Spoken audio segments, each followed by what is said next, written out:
Hello again, witchy people. As you can see, I am back in my craft room temporarily. I was thinking the other day, you can tell it's going to be one of those videos, huh? It's always a dangerous thing when I start thinking. Some people may know I am a bit of a family genealogy nerd, and one line of my family I've got way back to the 1450s, so 550 years plus, and for the most part these are names and dates and not much more. I can find out where it was like, where they lived, how they lived, in the year that they lived, the time that they lived. And I always find it quite comical to think of any of my ancestors, the male sides, wearing tights. It's just one of those things that it just doesn't compute in my head. Anyway, bearing that in mind, I'm going to go back and I'm going to tell you a story. It's a bit boring, but you know, bear with me. So when I was about 18 years old, I had a family. I was married with a child. And I used to go and visit my sister-in-law, and I used to get on the bus to the next little bit of the town where I lived, and then I'd get off the bus and I'd walk up one road and down another road, and when I got close to my sister's house on this Foundry Lane, it was a place called Foundry Lane, I passed this house, and it was a Georgian type house, so it was very square.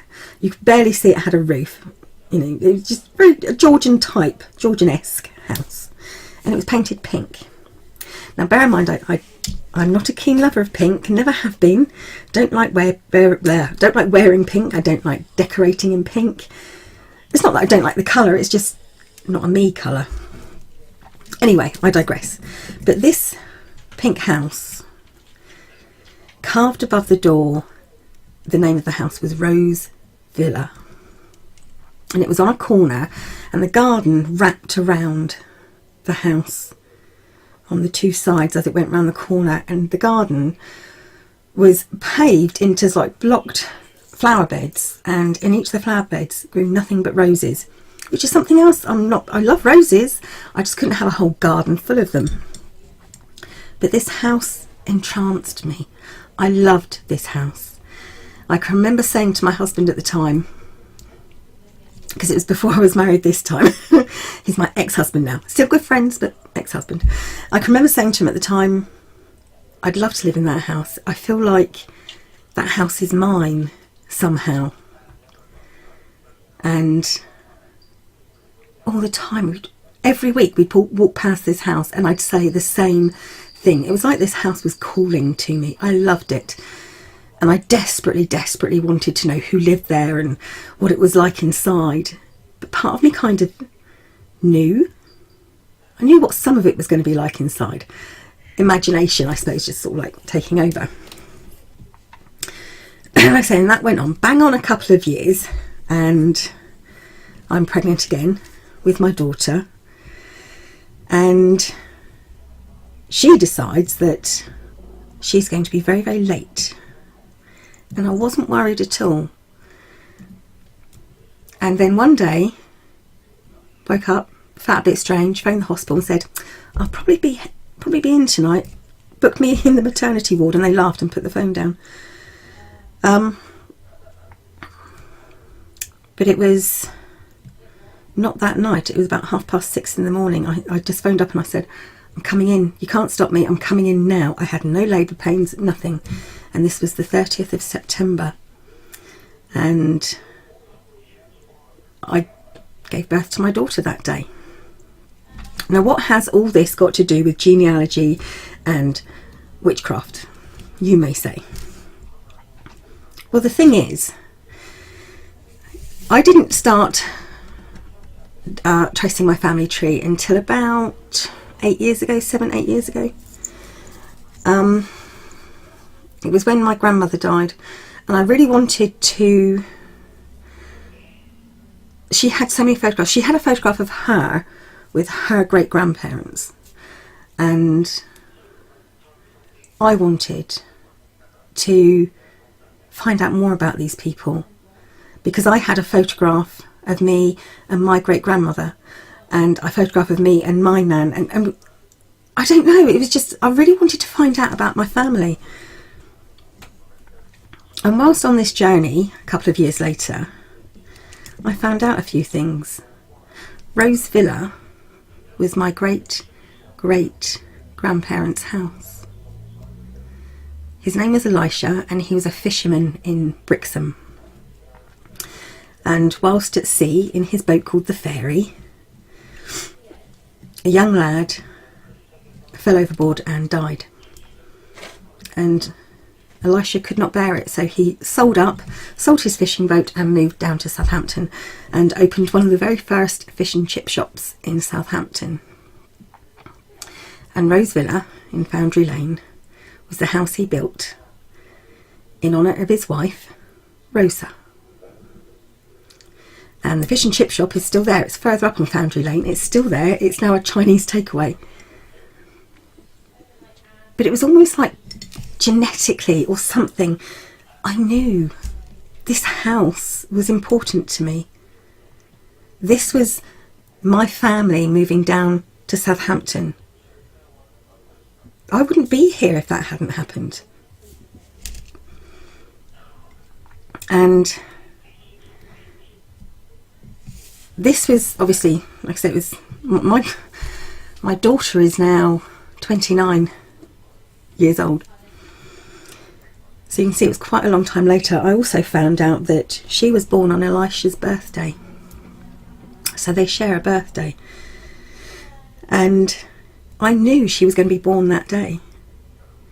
Now it's quite funny because although, trying to explain this in a way, although my daughter looks like that side of my family, it's just that she looks like my mum's dad's mum. This is my mum's parents. So although she's born that side of the family, she was born on his birthday. She does take after that side of the family, but not directly his line. And it really did get me thinking, and I don't know why I suddenly started thinking it, about, do we somehow pass down memories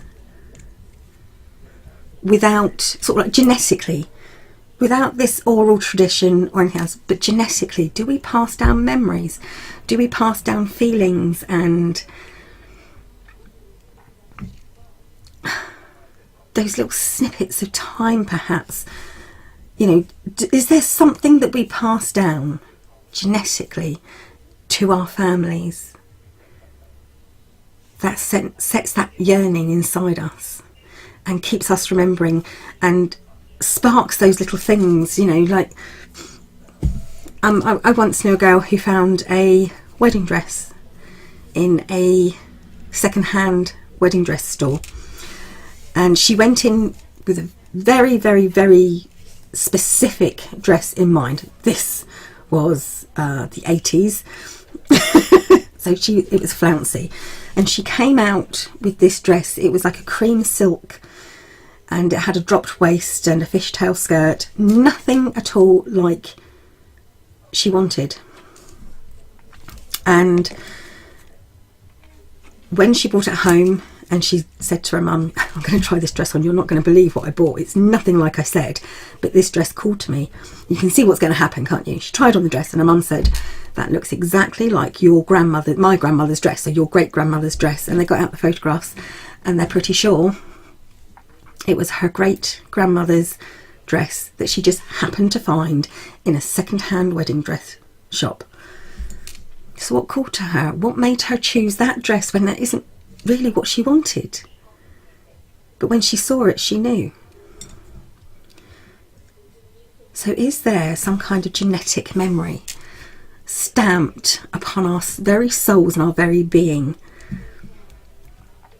which determines maybe who we are, more than just where our ancestors were born or what names they had, what year they were born, what colour their skin was, but genetically something of a memory that imprints and passes down for each generation, so that you just know things about people when you've never met them, you don't know anything about them, but there's something there. That's it. That's all I wanted to talk about. I had this, I don't know, it was just one of those things that I realised, looking back on my life, there has been so many, you might call them coincidences or something similar,